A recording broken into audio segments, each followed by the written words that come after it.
RPI के प्रदेश प्रभारी नदीम इकबाल साहब से जानना चाहते हैं कि रविवार की शाम को बरेली में डीडीपुरम के जो फुटपाथ कैफे था उसमें समाजवादी के कुछ गुंडों ने पैसे कम देने के मामले में तोड़फोड़ की। 25-30 लोगों ने, जिसका योगी की पुलिस ने जमकर उनका ट्रीटमेंट कर दिया है। वायरल वीडियो हो चुका है मारपीट का। और ये वही गुंडे, जिस गुंडे ने पहले नित्यानंद महंत के खिलाफ अभद्र टिप्पणी की। अगर यूपी पुलिस उस गुंडे का इलाज कर देती तो उम्मीद थी इतना बड़ा कांड नहीं होता। तो अब नदीम साहब कुछ कहना चाहते हैं कि 2024 के लोकसभा चुनाव में बीजेपी को हार और समाजवादी को जीत मिली। अब समाजवादी मुख्यमंत्री बनने का सपना देख रहे हैं अखिलेश यादव, लेकिन उनके जो गुंडे हैं, जो उनके नेता हैं, वो रेप में, माफियागिरी में और मारपीट में आगे बढ़ रहे हैं। तो क्या समाजवादी सरकार आ सकती है? और जो तोड़फोड़ की है उसके बारे में पुलिस कार्रवाई कर रही है। और नदीम साहब से जानते हैं कि आखिर जो समाजवादी को लोगों का इतना दुस्साहस, इतनी हिम्मत क्यों है? देखिए, ये 2027 में जी अखिलेश साहब ये मुंगेरी लाल के हसीन सपने हैं। और आज जनता इनके गुंडों को, इनके मवालियों को, इनके भू माफियाओं को, इनके अपराधियों को जनता जान चुकी है। ज़रा सारा जैसे ये बरेली कांड है, ये समाजवादियों के इतने हौसले हो गए एक सभासद के रूप में कि उनका बेटा एक दुकानदार के साथ में मारपीट करता है और खींच करके मारता है, नंगा नाच हो रहा है। ये योगी जी की पुलिस, उत्तर प्रदेश की पुलिस ने फिट कर दिया बिल्कुल मारपीट के। और ऐसी होना चाहिए, ऐसे लोगों को सज़ा ज़रूर मिलना चाहिए। और फिर कहूँगा कि ये मुंगेरी लाल के हसीन सपने हैं। ये समाजवादी कांग्रेस, गुड्डू पप्पू का खेल बहुत जल्दी जो चल रहा है, ये झूठ, जनता को झूठ और जो दिखा रहे हैं।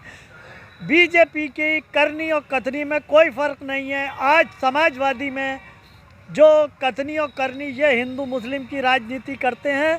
इसीलिए मैं कहना चाहूँगा बीजेपी इस राजनीति से बहुत दूर है। मकान मिले सबको मिले, गल्ला मिल रहा है सबको बराबर से मिल रहा है, कोई भेदभाव नहीं है।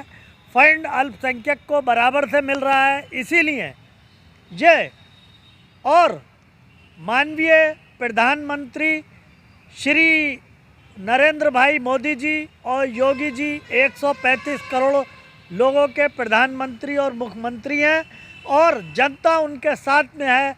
और इसका खेल आपको बहुत जल्दी 9-10 सीटों पे जो उपचुनाव हो रहा है खेल देखने को मिल जाएगा।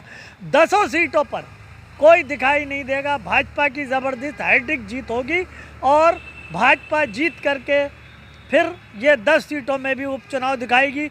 आप देखिए, सत्ता में ना रहते हुए तो गुंडागर्दी का ये आलम है कि कोई इनका अधिकारी कोई रेप केस में फंसा हुआ है, कोई भू माफिया है, कोई गुंडागर्दी कर रहा है। और उसी को लेकर के आप ये देखिए, भाजपा जन समर्थन को लेकर के आगे बढ़ रही है। और आज इसी को जनता को न्याय देने में और इसी ज़बरदस्त मुद्दे को लेकर के आज भारत की सबसे बड़ी पार्टी के रूप में भाजपा योगी जी और मोदी जी चला रहे हैं, जो विदेशों में भी समर्थन मिल रहा है। और योगी जी को लोग पसंद कर रहे हैं, मोदी जी को लोग पसंद कर रहे हैं। 2024 के लोकसभा चुनाव में समाजवादी को 37 और बीजेपी को 33 सीट मिली। तो अब क्या 2027 का रोड मैप मजबूत है समाजवादी का? क्या समाजवादी के गुंडे जिस तरह रेप, मारपीट कर रहे हैं, तो उससे क्या समाजवादी 2027 में लौट सकती है या भारतीय जनता पार्टी फिर 27 में लौटेगी? देखिए, जनता ने आज ये देख लिया कि इस देश को, इस प्रदेश को डबल इंजन की सरकार भाजपा ही संभाल सकती है। और इन गुड्डू पप्पू का खेल बहुत जल्दी ख़त्म होने वाला है। ये फिर कहना चाहूँगा, ये मुंगेरी लाल के हसीन सपने हैं। फिर से भाजपा की उत्तर प्रदेश में 2027 में जीत होगी और अगले चुनाव में मोदी जी फिर हैट्रिक लगा करके चौथी बार भी प्रधानमंत्री बनेंगे, ऐसा मानना है। जनता का ज़बरदस्त समर्थन और भारत की सबसे बड़ी पार्टी के रूप में जो भाजपा उभर के आई है, इसीलिए और किसी भी अपराधी के साथ में योगी जी की पुलिस रियायत बरतने को तैयार नहीं है।